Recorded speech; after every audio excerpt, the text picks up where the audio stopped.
How to edit chat wallpaper on Line app. Here's how. To start off, launch the Line app on your device.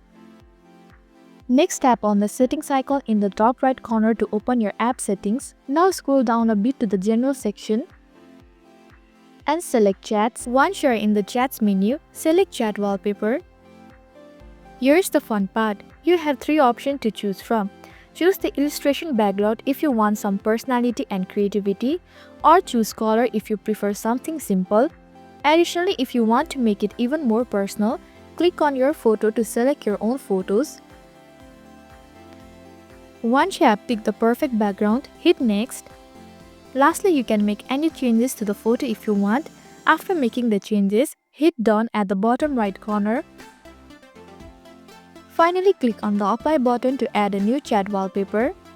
And just like that, your background has been edited on the Line app. That's all. I hope this video helped.